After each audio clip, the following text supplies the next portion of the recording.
Thank you once again for coming today. I thought of presenting this because of the relevance of the situation. Uh, it's not really an attempt to kind of explain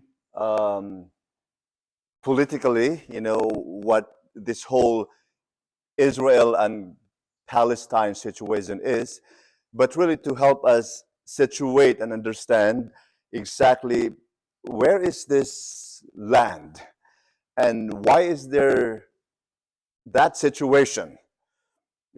Who really has to be there. So we are looking at it from the point of view of um, from the perspective of the Bible, the stories in the Bible.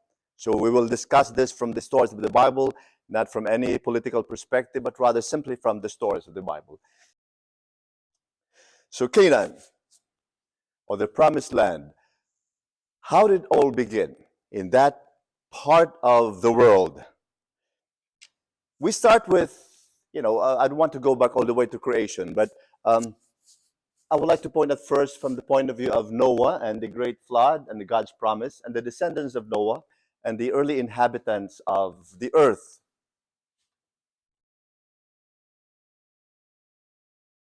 What happened at the great flood?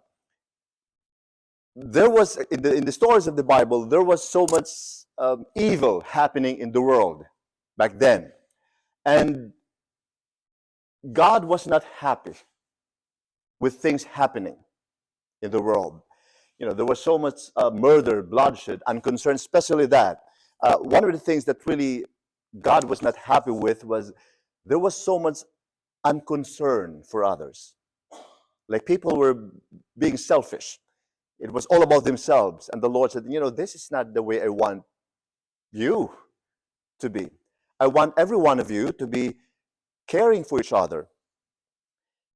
And so as a punishment, God sent, of course, emissaries, reform, change. Apparently nothing happened. And as a result, God punished the world. And the punishment was the great flood. With the great flood, however, the story in the Bible says everything disappeared except Noah and his family and all the animals that came into the ark. But that also helps understand here is God. He is not happy with how things are happening in our lives, in the lives of the Israelites back then. But he was also merciful. He could have just annihilated the whole world, but he didn't. So he saved. He saved Noah and some of the living creatures. And then, of course, we are reminded of the rainbow. And the Lord said, once you see that bow in the sky, remember my promise. I will never destroy the earth again with flood. I was not happy with what you did, but now I realize I will never destroy the earth with flood again. So every time the Israelites would see that rainbow in the sky, it reminded them of God's love and mercy, that God would remain faithful to his promise forever. So according to stories in the Bible, eventually when the whole of humanity kind of disappeared, the only one left was Noah and his children. Eventually, that whole area, if you see, at least this is north of Africa. That's the old, what we used to call then as the old Asia Minor.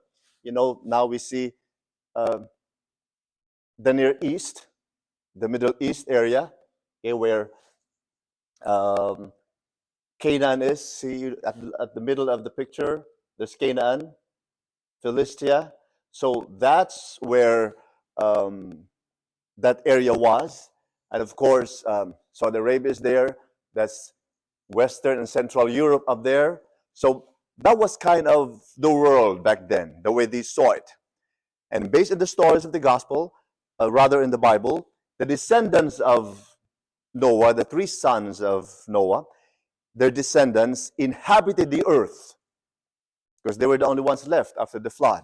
So Shem, Ham, and Japheth were the three sons of Noah, and their descendants inhabited the earth. So what the Bible is saying, that all of us are descendants of those three sons. Somehow we would be able to trace back, as it were, our ancestry to the three sons of Noah. So again, at this point, those are the three sons, and those were, the different families.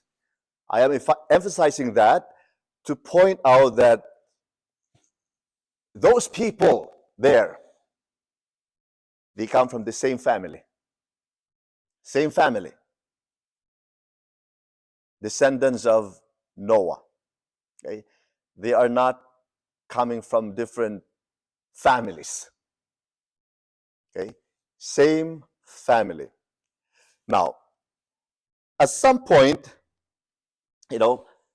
these descendants, families dividing into different tribes. So the whole of the book of Genesis tells us that story of the descendants of Noah. And then it tells us also the story that one of the descendants of Noah was Abraham. And Abraham, who comes from the family of Shem. And this Abraham is really from this area here. So, it's really from here.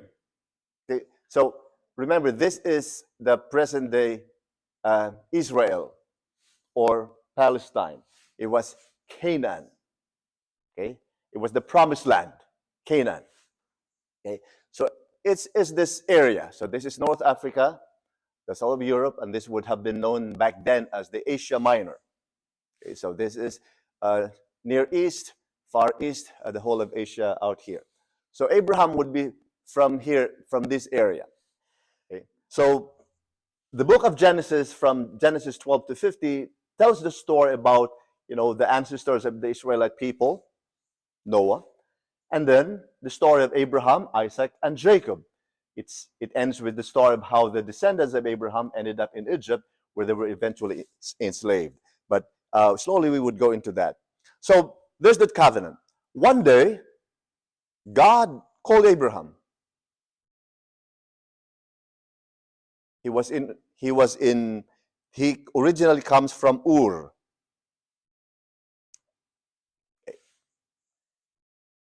He called Abraham. I told Abraham, Abraham, I'm giving you a land. You and your descendants. Go to that land. It's called Canaan, promised land. And this was the promise of God. I don't know if you can read it. The Lord said to Abraham, go forth from your land, your relatives, and from your father's house, to a land that I will show you. I will make of you a great nation, and will bless you. I will make your name great, so that you will be a blessing. I will bless those who bless you, and curse those who curse you. All the families of the earth will find blessing in you. So Abraham, originally the family of Abraham comes from Ur. So the Bible says that, in the book of Genesis, that Abraham's father took Abraham and his other brother, and they went to Haran, up there. It's in modern-day Syria. That city still survives today. Ur doesn't exist today. Haran still exists today as a city, still one of the old cities. Abraham was in Haran when the Lord called him and told him, Abraham, I'm giving you a land.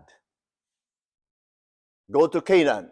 I'm giving that to you and to your descendants.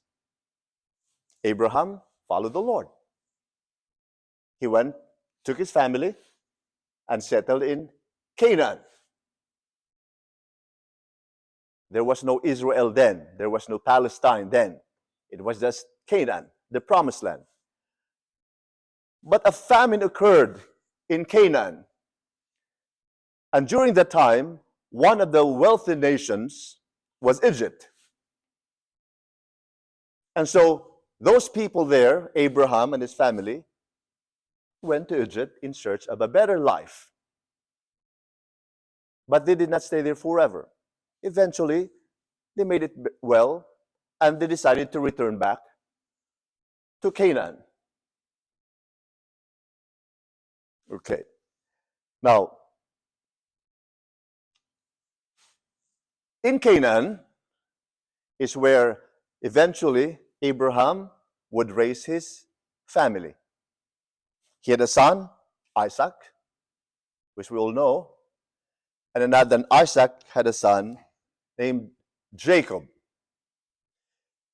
Very important because Jacob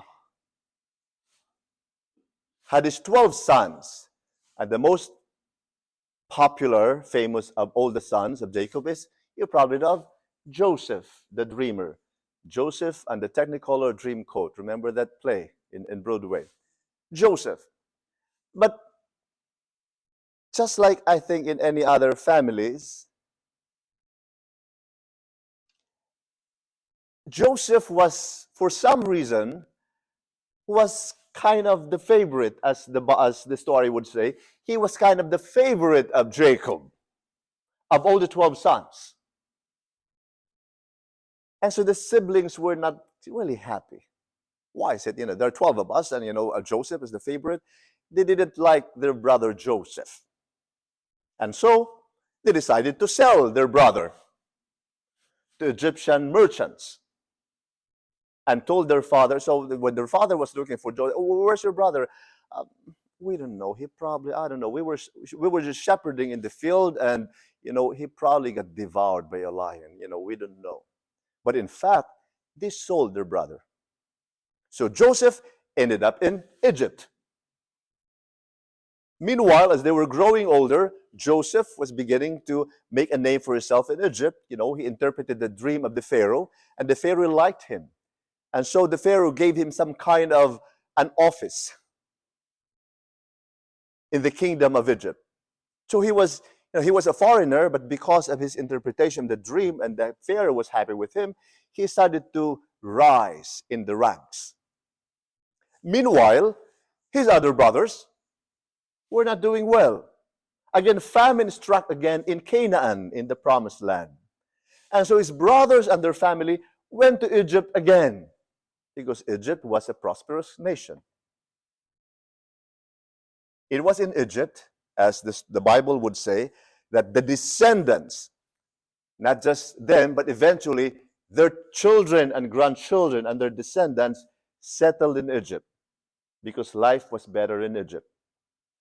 It was in Egypt. So, see, that's the Canaan. That's the promised land, or what we call now today the whole of Israel and Palestine. See, the Philistines here, the Palestine areas, it's land of the Philistines. Okay. So that was the promised land. They divided that whole promised land into 12 tribes based on the sons of Jacob. Okay. So eventually famine struck this land, and all of them and their descendants migrated to Egypt in search of a better life. After many years with their children and grandchildren and great-grandchildren, the Egyptian Pharaoh started to be scared. These foreigners, they are growing in number. They might overthrow us. And so as a consequence, the Israelites, who were living quietly in Egypt, were turned into slaves. Why? Because Pharaoh and the Egyptians started to be afraid of the Israelites, because they were growing in number. That's how they became slaves in Egypt. But they remained faithful. So here, they moved to Egypt. But they remained faithful. They remembered the promise of God to Abraham. God said, Abraham, I give you a great nation. You will be a great nation, a nation flowing with milk and honey. A very beautiful description. Probably so now, honey and milk probably would not mean anything. It's almost like, for young kids, probably it would be a land flowing with iPhones. Like, it's how interesting it was. It was how beautiful it was. Land flowing with milk and honey. Imagine all those things like endless blessings because it's constantly flowing. And yet, they were experiencing famine. But they did not stop believing in God. They said, well, we'll keep believing. So while they were slaves in Egypt, they started praying again, Lord, please, remember your promise to our father Abraham. Remember your promise to our father Noah, that you will not punish us again. Promise to your father Abraham that you will make us a great nation. But we are not a nation. We are slaves in a foreign land. And so the Lord heard their prayers, and the Lord sent Moses. It was there that Moses started to, when God called Moses, and in the whole story in the Exodus, we are told of the story of the Israelites, how they traveled, how they journeyed from slavery in Egypt in the way back to the promised land, to Canaan. Because that's the promised land. That's where they come from. Again, there was no Israel, there was no Palestine. It was Canaan. It was the promised land. So it ends the story, the whole Exodus ends with the story of how the Israelites finally arrived at the promised land. Why do we keep calling it promised land? Because that was the land promised by God to Abraham and his descendants forever. I will make of you a great nation. But in their years, in their history, it has always been a very difficult struggle. They have really never become a nation. They were slaves of different powerful nations around them. But the good thing is, the Israelites did not stop believing in God. And so God kept rescuing them in the midst of their difficulties. So, from there, Yahweh called Moses, and God said, Moses, I heard the prayers of my people. I'm going to save them and rescue them. And so the Israelites were rescued back to the promised land, but with the condition. The Lord said, I will be your God, and you will be my people. I will keep rescuing you. As long as you will not believe in any other God, I will be your only God. If I will be your only God, you will be my only chosen people. Do you agree? The Israelites said, yes. And so the Lord said, well, okay, Moses, give them this. 10 Commandments, 1, 2, 3, 4, 5, 6, 7, 8, 9, 10. The Israelites were asked, do you agree? I'm the Lord your God. There's no other God. Honor your father and your mother. Thou shalt not kill. Thou shalt not steal. Do you agree? The Israelites said, yes, we agree. And the Lord said, good. You will be my people as long as I am your God. So they remained happy. They were back in the promised land. But things were not always easy. Again, after years and years and years, the Israelites forgot again the covenant. God remained faithful. This is one thing that we have to understand. God remained faithful to the covenant, that He will be the God of Israel. But Israel did not remain faithful to God always. There were times when they forgot about the covenant. They forgot about the commandments. So God kept sending them reminders. He sent prophets. He sent judges. Judges are not, the way we understand judges today, like in a civil court. They were just the names of, or the title of the messengers of God. So God sent prophets, God sent judges, prophets, the readings. Isaiah, Ezekiel, Amos, those were the prophets God sent to remind Israel, hey, Israel, remember, you agreed to a promise. God promised that you will be His beloved people, but you also agreed that you will follow His commandments. But hey, you are not following your commandments. But did Israelites listen to the prophets? Well, no. In fact, most of the prophets were killed because the Israelites did not want to listen to the reminders. They killed the messengers. But God did not stop because, again, God will never forget His promise. He kept sending, He sent judges. Same kind of leader. Same reminder. One of the most famous of the judges, of course, we know is Samson. Remember Samson had the long hair? He's one of the judges, with Samson and Delilah, the story that we know in the Bible. And then eventually, even that, God sent kings. That's where the beginning of the golden years of Israel. Finally, the Israelites, the Lord keeps sending us. Okay, send us more. The leaders that you have been sending us, the prophets, the judges, they were not as good. Maybe send somebody else. Finally, God sent David. David was a young man, but remember in the map again, the whole of Canaan, there was the Philistines here, the Philistines in the map. The Philistines, okay. Philistines was also, again, a different tribe, but they come from the same descendants of Abraham, descendants of Noah. They are not really, each family, okay? But they come from a different tribe. The Philistines and the Israelites were not always in good terms with each other. One of the leaders of the army of Philistines was Goliath. Remember the giant. And the soldiers of the 12 tribes said, well, we don't think we can defeat them. David said, well, I'll try. And as the story goes, David took a stone, remember, and then swung that sling and hit the forehead of Goliath. Goliath died.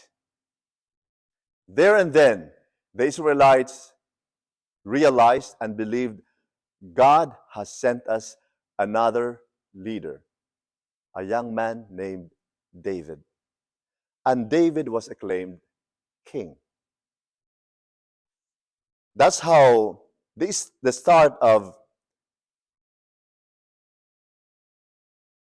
the kingdom of Israel. Finally, Israel now was a kingdom, a unified kingdom. Remember that they were just tribes, the 12 tribes. And the 12 tribes really, they were governed independently from each other by the different leaders of the different tribes. The different tribes were the sons of Jacob, remember?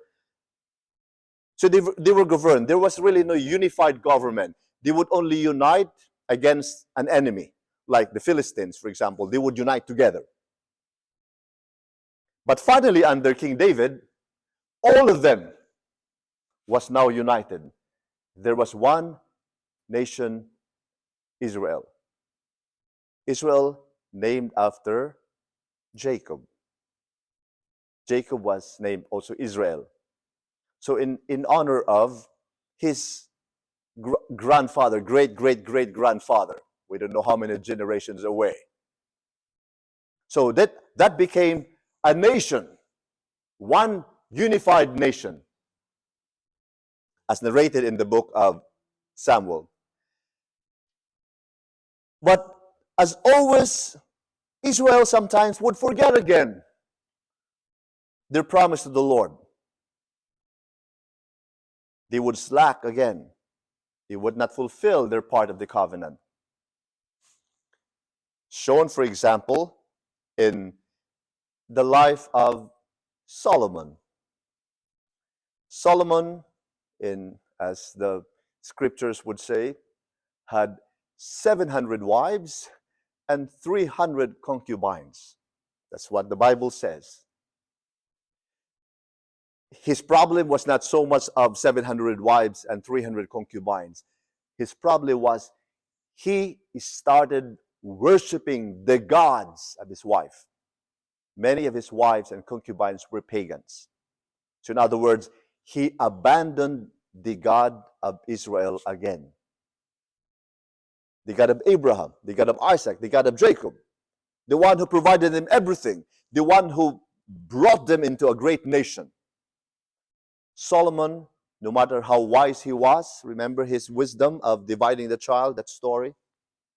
In spite of his wisdom, he fell into the sin of worshiping pagan gods. As a consequence, this whole unified kingdom of Israel under his father David was divided. A leader in the north, a military leader, fought against him. It became a separate kingdom. And then this was inherited by his son. So the unified kingdom was divided into two, the northern kingdom and the southern kingdom. The northern kingdom retained the name, the kingdom of Israel.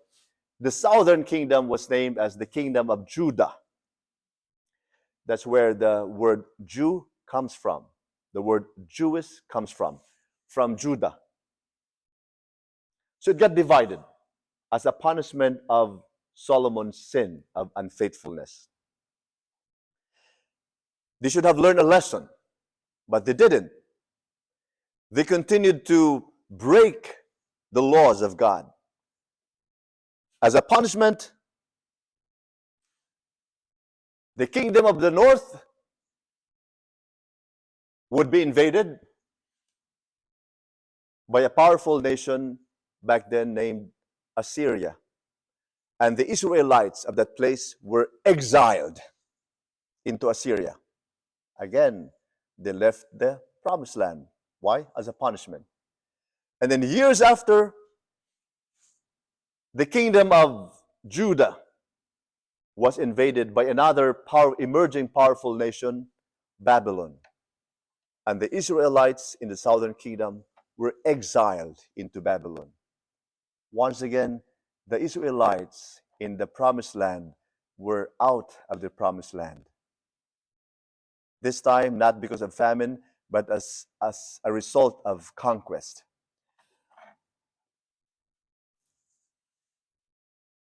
So this is the whole promised land, the whole of Israel now and Palestine.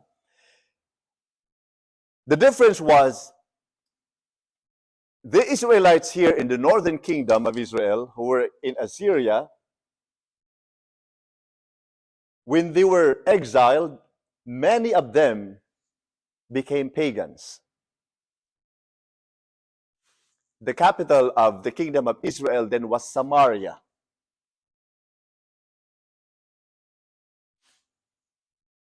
These Israelites in the southern kingdom who were exiled to Babylon, they remained loyal to God. They kept praying, Lord, restore us back, and we will build the temple again for you. These ones, they became pagans. The capital of Samaria. That is why the Israelites hated their Samaritan brothers and sisters. Remember in the gospel? The Samaritans and the Jews were not friendly to each other because they claimed that their northern brothers and sisters changed religions. They became pagans.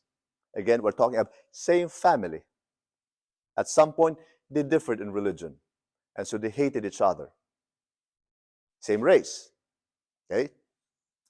So eventually, the Israelites here in the southern kingdom would be restored back. Finally, they are back again.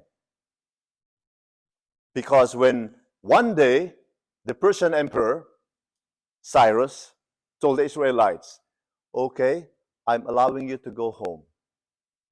And so they're back again in the promised land. So if you notice in the story, God promised them Canaan. They left because of famine. God restored them back. They left again because of famine. God restored them back. But they remained unfaithful. God punished them. They were exiled. But they prayed, Lord, restore us back. God restored them back to the promised land.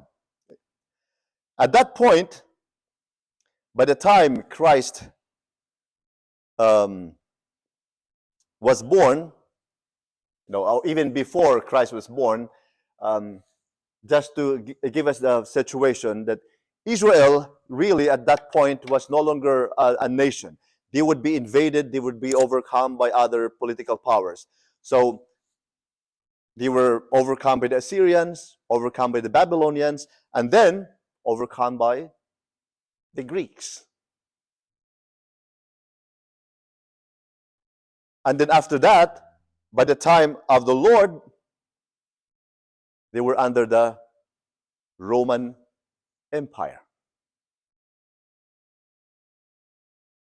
But every time they would be invaded, some of them would be exiled to different places.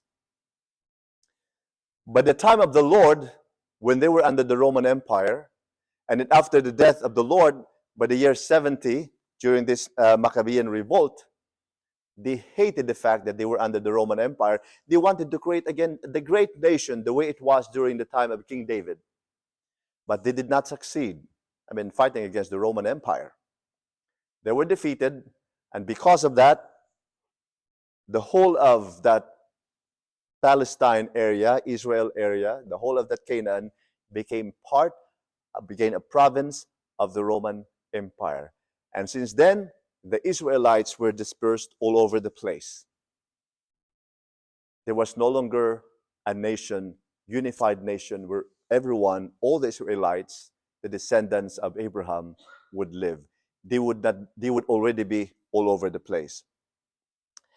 Okay, so going back to summarize and to give you just the point. So again, as I said, there's really nothing political. I just want to emphasize that that land belonged to all of them.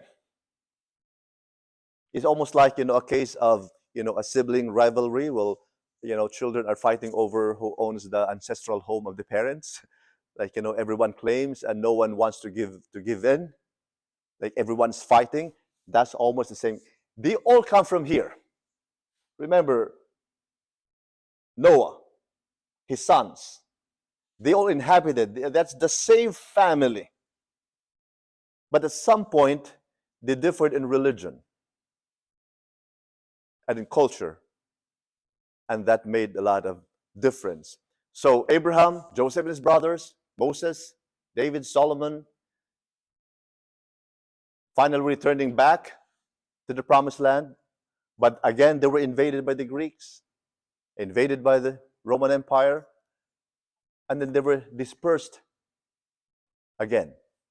Now, just to show you a little map, this is the map of Christianity over during the first century. I'm presenting this because the spread of Christianity was really brought about by, remember, the first followers of Christ were Jews. Okay? And so during this time, when the promised land, Canaan, Israel, was already part of the Roman Empire, many of the Jews in this area already were spread all over the part of the Roman Empire. Some were here in Babylon. Remember, they were exiled here. Here in North Africa, these were the Christian communities founded by St. Paul. This shows us not only the extent of Christianity, but most of those who became Christians during that time were Jewish. So just to show us that at this point, the Israelites were no longer just here. They were already all over the place because of the circumstances of history. They were driven out of their nation. They were exiled. They were forced out. So that's where at least the biblical history ends up. Now,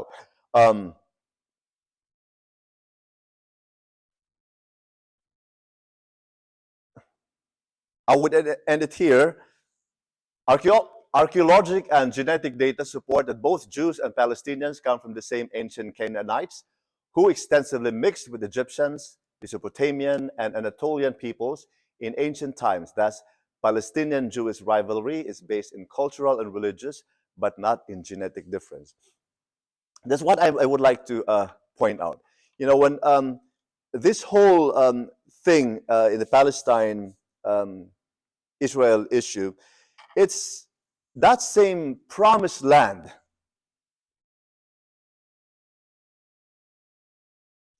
That same promised land, this whole white area, that's the land God promised to Abraham and his descendants forever.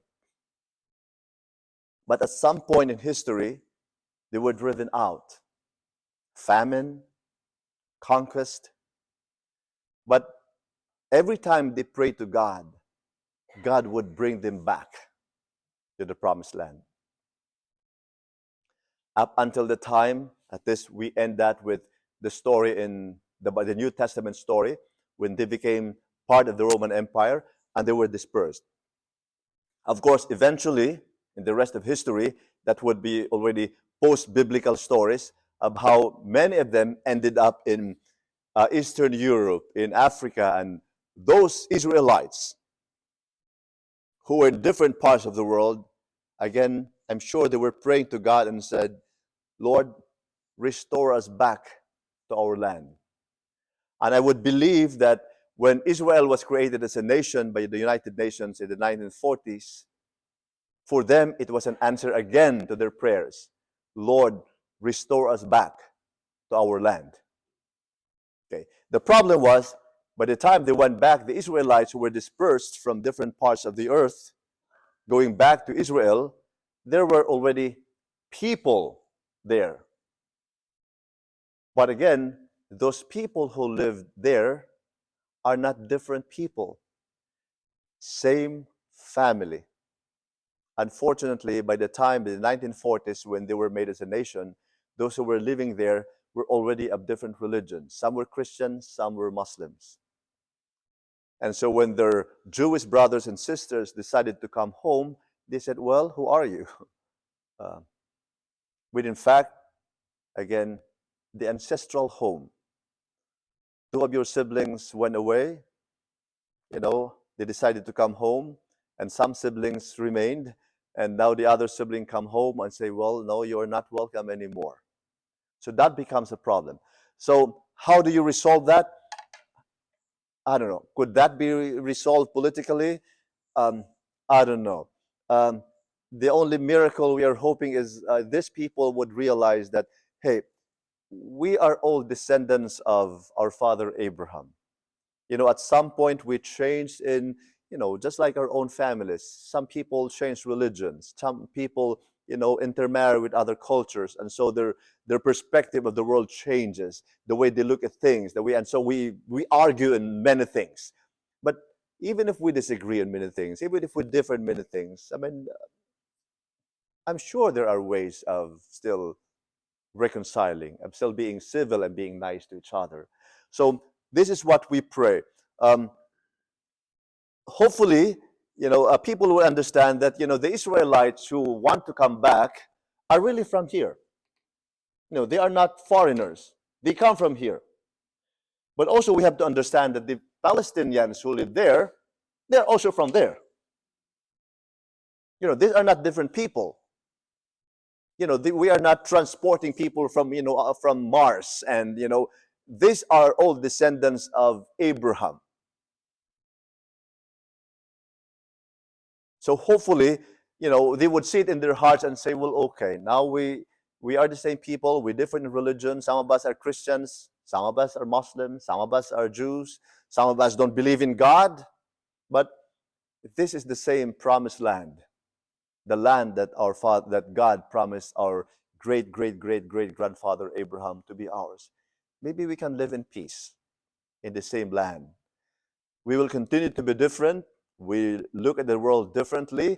We look at politics differently. We'll look at economics differently. We'll look at, the world of entertainment differently. We'll look at the universe differently. But hey, we're all grandchildren of Abraham. Maybe we can live in peace. So that's what we hope and pray. That's what we hope and pray. Again, the only reason I am presenting this is I want people to understand that, all those who are coming in and all those who stayed, that's the same people, same race, same ancestry, who are from there. And hopefully, they would learn how to just love and respect each other. All the other stories after the New Testament that we're not going to debate, whether the United Nations was right in declaring Israel as a nation, whether, that we don't know. It's not in the Bible. All we know is that chosen people who made a covenant with God, that part of land, this was given to them. Some left, some came back, some stayed. All we just hope and pray is those who stayed and those who are coming back would start to just accept each other, that we are all from here, that we can live, we can be different, but at the same time, we can just love each other and accept our differences. Okay, so that's it.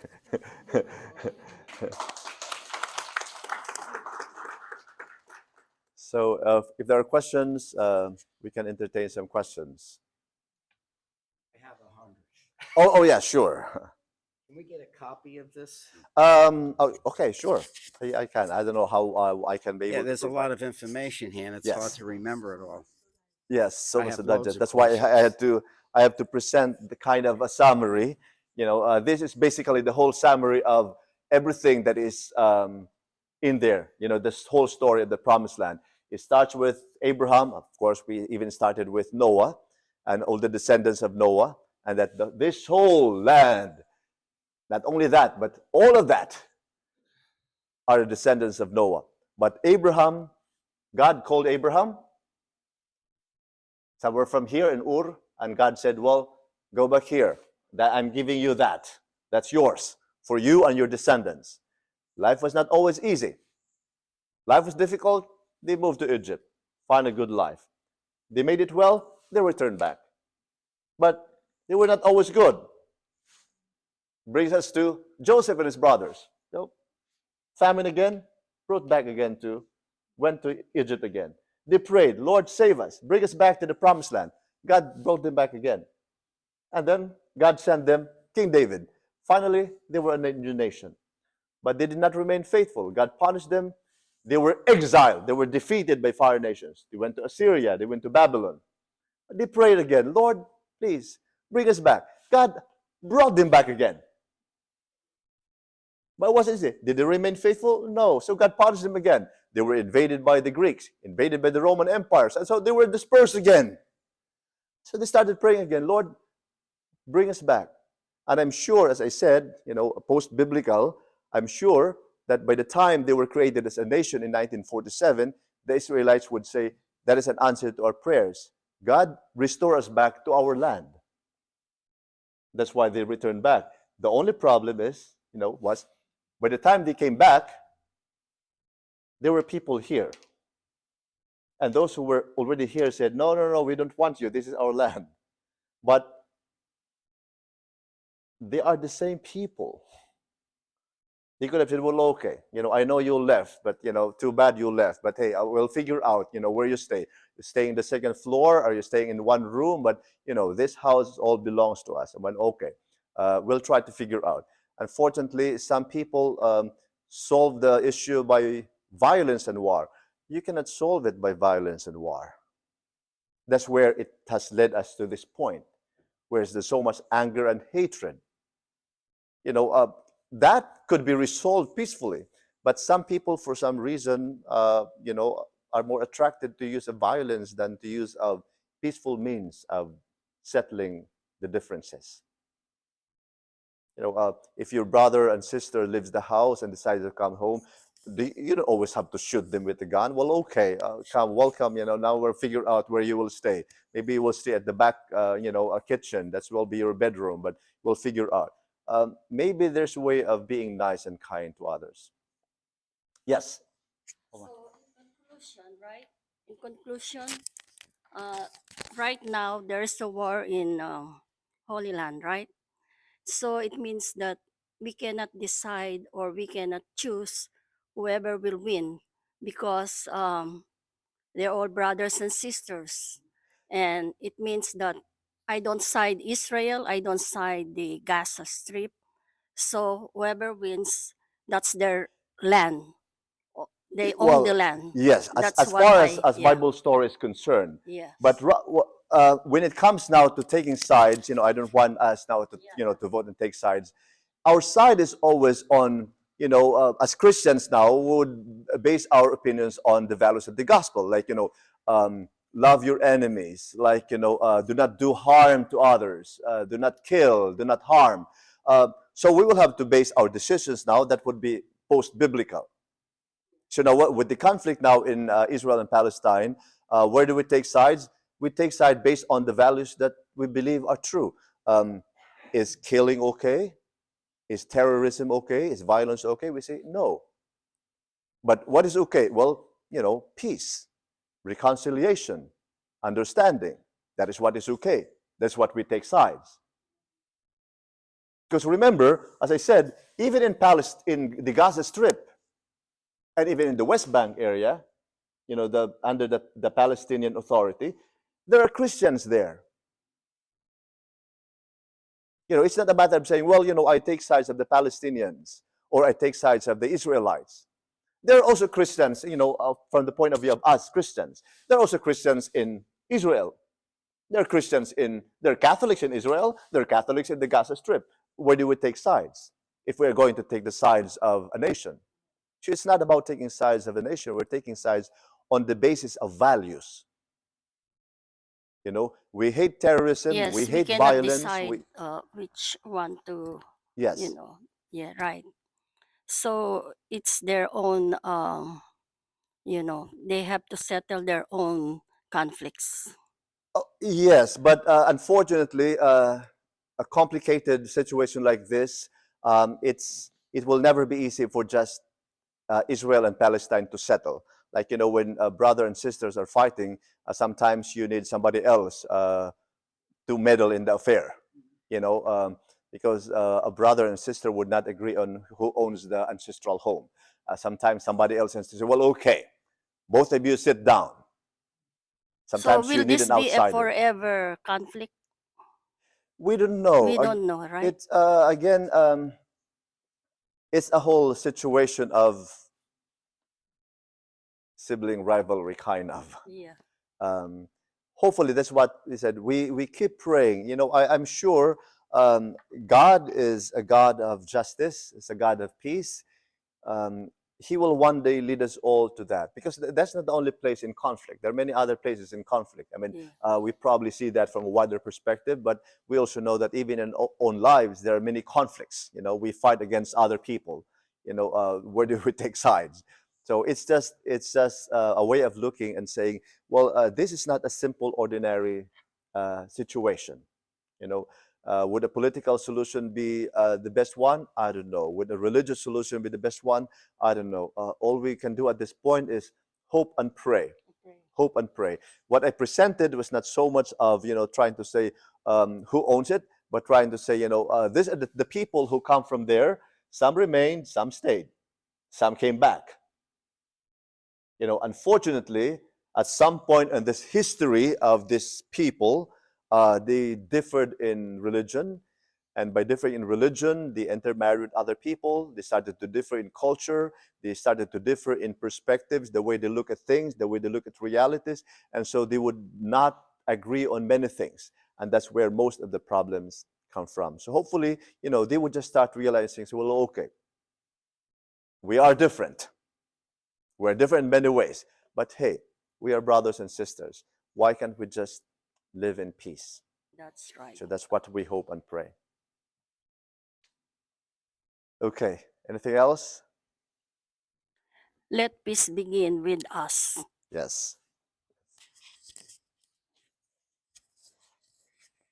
Okay, so again, thank you. Thank you for staying, and hopefully we'll have other sessions like this in the future.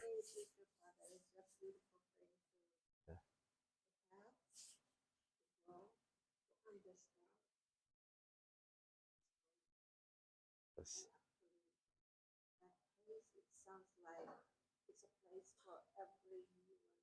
Yes. Yes. Because at this point, if you notice, the whole Jerusalem, that's one of the controversial issues in this whole conflict. Jerusalem is claimed by all of us. It is claimed by Christians as a sacred place, because it's where the Lord is from.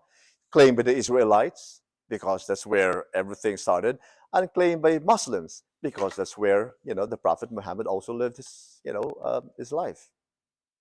So where would Jerusalem belong? If they divide Israel, well, okay, one side Palestine, one side Israel.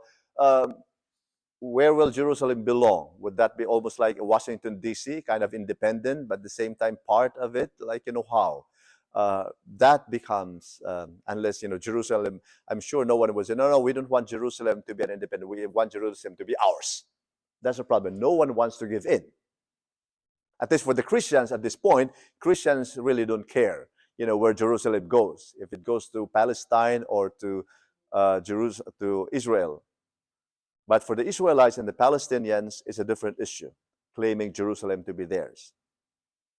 For Christians, I think we can live with either way. Either it goes to Palestine or it goes to Israel. We can live either way. But unfortunately, for the Israelites and the Palestinians, that is a more complicated issue. Okay? So again, thank you. Thank you very much. Yes.